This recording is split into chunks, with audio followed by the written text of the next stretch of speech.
Hello everyone. अभी हम Lucent जी के मुगल एम्पायर में पढ़ेंगे शाहजहां के बारे में। इनका टाइम पीरियड था 1628 से 1658 एडी तक। शाहजहां का असली नाम क्या था? खुर्रम। जैसे ये बादशाह बना इसने अपना नाम बदल दिया, क्योंकि अगर कोई बादशाह बन रहा है तो उसका टशनी नाम होना चाहिए, खुर्रम जैसा नाम तो चलेगा नहीं। तो इसने अपना नाम बदल के शाहजहां रख दिया। जब जहांगीर की मौत हुई तब जो उसकी बेटी थी लाडली बेगम, उसका पति था शाहरयार, जो जहांगीर का ही बेटा था। और नूरजहां चाहती थी शाहरयार राजा बने। पर दूसरी ही तरफ नूरजहां का जो भाई था असफ खां, वो मिलिट्री जनरल था, वो काफी पावरफुल नोबल था। और असफ खां की बेटी कौन थी? मुमताज। और उसकी शादी किससे हो रखी है? शाहजहां से। अब यहाँ पर आया कॉन्फ्लिक्ट ऑफ इंटरेस्ट। जैसे ही जहांगीर की मौत होती है, नूरजहां जो है वो चाहती है शहरयार सुल्तान बने, और वहीं असफ खां चाहते हैं खुर्रम यानी कि शाहजहां सुल्तान बने, क्योंकि शाहजहां सबसे काबिल है तो उन्हीं का हक बनता है। और दूसरी बात, वो बड़े बेटे भी हैं। और दूसरी चीज ये है कि वो कौन है? असफ खां के दामाद हैं। अब होती है भाई बहन में लड़ाई, यानी कि वॉर ऑफ सक्सेशन। इसमें नूरजहां और असफ खां के जो गुट है वो दोनों आपस में लड़ते हैं, और असफ खां फाइनली जीत जाते हैं। और फिर जो शाहरयार है उन्हें मार दिया जाता है, और नूरजहां और लाडली बेगम को नजरबंद कर दिया जाता है लाहौर के एक किले में। और आगे आने वाले 18 सालों तक इन्हें नजरबंद करके रखा जाता है। तो इस तरीके से शाहजहां राजा बना। बहुत आसानी से नहीं बना। इतना सब देखने के बाद एक वॉर ऑफ सक्सेशन हुई, और उसके बाद फाइनली शाहजहां जो है वो राजा बना 1628 में। शाहजहां की माँ कौन थी? जोधाबाई, जो कि बेटी थी राजा जगत सिंह की। शाहजहां को सबसे ज्यादा माना जाता है उनकी डेक्कन और फॉरेन पॉलिसीज को लेके। शाहजहां ने अहमदनगर कॉन्कर किया 1636 में। अकबर के समय से इसे जीतने की कोशिश की जा रही थी, अहमदनगर को जीतने की कोशिश, लेकिन फाइनली शाहजहां ने इसे अपने कब्जे में किया। और इस तरीके से मुगल एम्पायर अब थोड़ा और बढ़ चुका है। अहमदनगर के बाद बीजापुर और गोलकोंडा जो है उनको भी हरा दिया गया, और अब ये दोनों जो एम्पायर है वो ट्रिब्यूट देने लगे थे मुगल एम्पायर को। मतलब क्या होता है ट्रिब्यूट का? एक सालाना रकम है जो दी जाती है, ये बताने के लिए कि हम आपके अधीन हैं। मतलब बीजापुर और गोलकोंडा ने आधिपत्य स्वीकार कर लिया था, लेकिन शाहजहां उन्हें टोटली एनेक्स नहीं कर पाए थे। ये देखिए मुगल एम्पायर का मैप जो शाहजहां के टाइम पे था।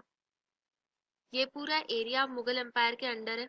यहाँ पे गोलकोंडा और बीजापुर वाला जो एरिया है वो है।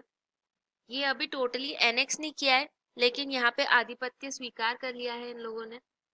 वैसे तो शाहजहां के टाइम पे इतनी बड़ी लड़ाइयाँ नहीं हुई, लेकिन सबसे पहले जैसे ही वो सुल्तान बने उन्हें रिवोल्ट फेस करना पड़ा बुंदेलखंड में। जो जुझार सिंह बुंदेला थे ओरछा के, उनसे उनकी लड़ाई हुई 1628 से 1635 तक। और फिर डेक्कन में खान ए जहां लोदी, जो कि डेक्कन के गवर्नर थे, उनसे वहां पे लड़ाइयाँ चली 1629 से 31 तक। शाहजहां के टाइम को बहुत बार golden age of Mughal empire कहा जाता है। ये इसलिए कहा जाता है क्योंकि इस टाइम पर किसी ने खास बाहर से इतने कुछ खास हमले नहीं किए थे, और बड़े फॉरेन इन्वेजन्स नहीं हुए थे। और दूसरा रीजन ये है कि कोई बहुत बड़े लेवल की लड़ाई नहीं हुई थी, जैसे अकबर के टाइम पे बैक टू बैक कंटिन्यूअस लड़ाई चल रही थी। शाहजहां के टाइम पर ऐसा कुछ देखने को नहीं मिल रहा है। और तीसरा रीजन क्या है कि लगभग 100 साल हो चुके हैं अब मुगल एम्पायर के राज को। तो कंपैरेटिवली शांति है, समृद्धि है, और व्यापार भी बहुत अच्छा चल रहा है, और साथ ही पैसा भी आ रहा है। और अगर हम एडमिनिस्ट्रेशन की तरफ देखें तो वो सेटअप भी बहुत अच्छा हो चुका है, और रेवेन्यू सिस्टम भी सही चल रहा है। तो अब मुगल एम्पायर शांत है और अपने चरम पर है। ये वाला जो समय है ये मुगल आर्किटेक्चर का भी गोल्डन एज है। शाहजहां को ग्रेट बिल्डर कहा जाता था, क्योंकि इसने बहुत सारी और बहुत अच्छी चीजें बनवाई थी। तो सबसे पहली चीज इसने क्या बनवाई थी? ताजमहल।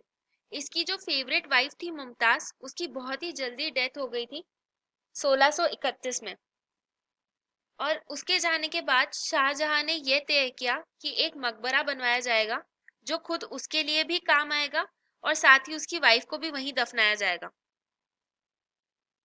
यानी शाहजहां ने अपना खुद का मकबरा भी बनवाया था, और वो खुद तो जिंदा था, तो पहले उसने अपनी वाइफ को वहां दफना दिया।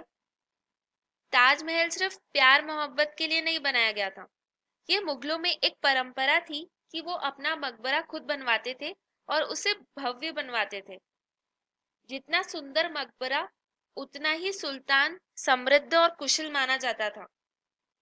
ये आजकल ऐसा है जैसे आज कोई अगर बड़ा आदमी है तो उसके पास उतनी बड़ी कार होती है, उस तरीके से मुगल एम्पायर में जितना बड़ा मकबरा उतना समृद्ध सुल्तान।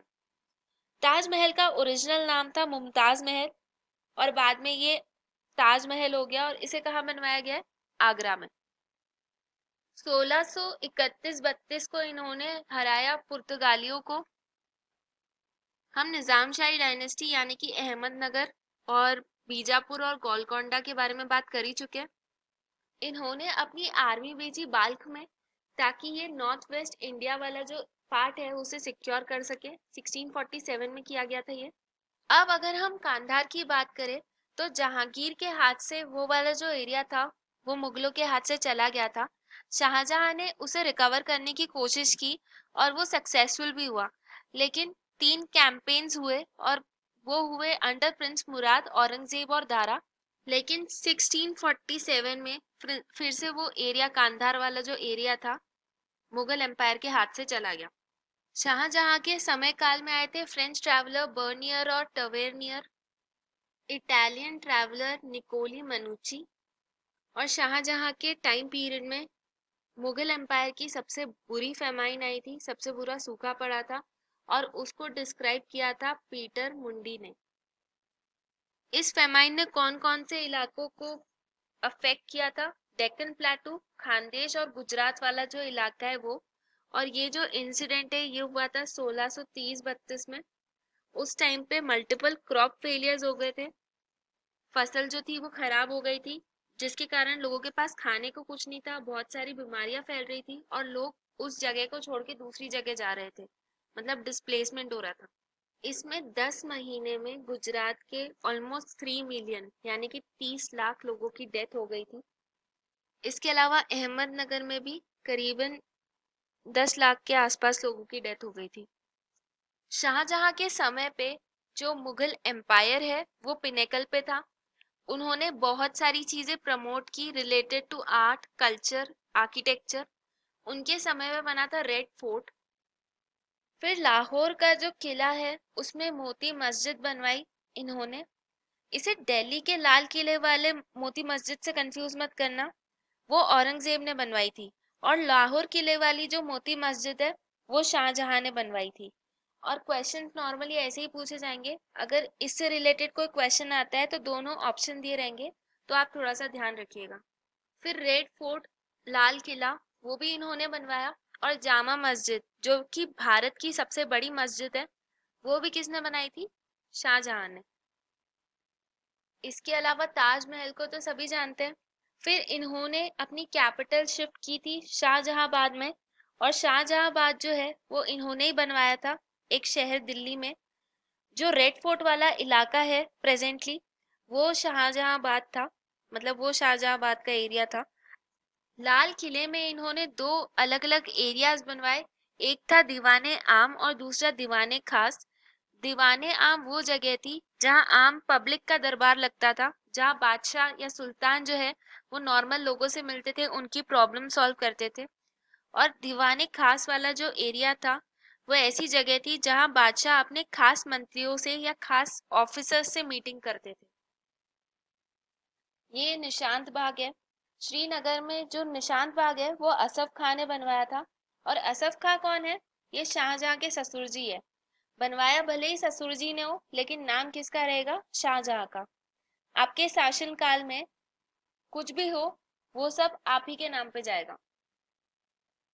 इन सब के अलावा हम बात करेंगे पीकॉक थ्रोन की। पीकॉक थ्रोन एक कुर्सी थी जिस पर बादशाह बैठेगा। ये एक पीकॉक थ्रोन बनवाया था शाहजहां ने। इसमें इतने हीरे मोती जड़े थे कि इसकी कीमत ताजमहल से भी ज्यादा थी। और इसका नाम तख्ते तौस भी था। तौस का मतलब होता है मोर, और ये मोर के शेप में था। जो हाथ रखने वाला जो प्लेस होता है उसमें मोर का कुछ शेप बना था। हमारे पास इसकी कोई भी फोटो या पेंटिंग नहीं है, क्योंकि शायद इसकी कोई पेंटिंग बनवाई नहीं गई थी। और आगे नादिर शाह इस तख्ते तौस को उठा के ले गया था 1739 में, जब उसने हमला किया था। और इसी तख्ते तौस में कोहिनूर हीरा जड़ा गया था। कोहिनूर वही हीरा है जो काकतीय साम्राज्य से अलाउद्दीन खिलजी के लिए मलिक काफूर लेकर आया था। और उसके बाद जो कोहिनूर है वो दिल्ली के सुल्तानों के पास ही रहा था। शाहजहां ने इसे खजाने से निकलवा कर अपनी कुर्सी में लगवा दिया। फिर नादिर शाह जो है वो तख्ते तौस लेके चला गया, और फिर उसने कोहिनूर भी इसमें से निकाल दिया था।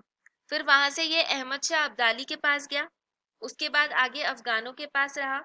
और फिर जब अफगानों को रंजीत सिंह जी ने हराया, उसके बाद फिर कोहिनूर फिर से भारत आया। और जब रंजीत सिंह को अंग्रेजों ने हराया, तब अंग्रेज उसे लेके चले गए। तो ये थी कोहिनूर की कहानी। अब हम देखते हैं शाहजहां के बेटों में कैसे हुई बैटल ऑफ सक्सेशन। तो 1657 में शाहजहां बीमार पड़ गया था, और जैसे ही वो बीमार पड़ा तो अफवाह फैल गई कि शाहजहां मरने वाला है। और ये सुनते ही उसके चारों बेटों में खलबली मच गई कि अब नेक्स्ट सुल्तान कौन बनेगा।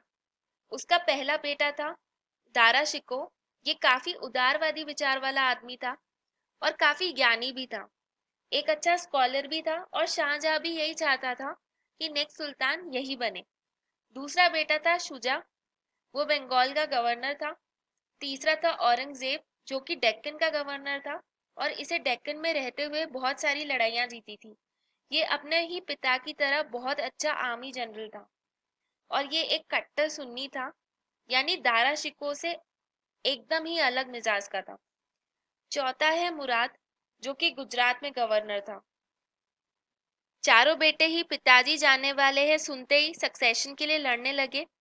चारों के एम्बिशंस बहुत थे, क्योंकि चारों की उम्र 40 के आसपास थी, 40 के पार थी। और इसीलिए सभी बहुत ही ज्यादा एक्सपीरियंस थे, लड़ाई के मामले में भी और एडमिनिस्ट्रेशन के मामले में भी। लड़ाई होती है शुजा और दारा शिकोह के बीच। शुजा को दारा शिकोह हरा देता है।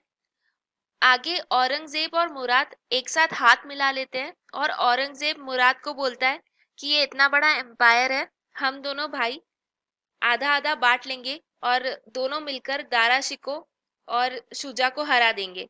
और आगे चल के ऐसा हुआ कि दोनों ने मिलकर दारा शिकोह की आर्मी को हराया।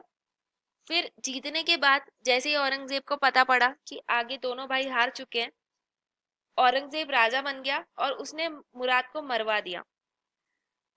जिस भाई से उसने वादा किया था कि हम आधा आधा एम्पायर बांट लेंगे, उसे उसने जेल में डाल दिया और 3 साल बाद उसका सर कलम कर दिया। इस तरीके से औरंगजेब बादशाह बना। और किस्मत देखिए, शाहजहां जो बीमार पड़ा था वो एकदम ठीक हो गया, और 8 साल तक और जिंदा भी रहा। और वो 8 साल के लिए औरंगजेब ने शाहजहां को आगरा के किले में बंदी बना दिया था, और वहां से उसे बाहर जाने की भी बिल्कुल इजाजत नहीं थी। और आगरा के किले से वो बस वो ताजमहल को देखता रहता था, और सोचता था कि कब वो अपनी बीवी के पास जाएगा और कब उसे दफनाया जाएगा। Thank you.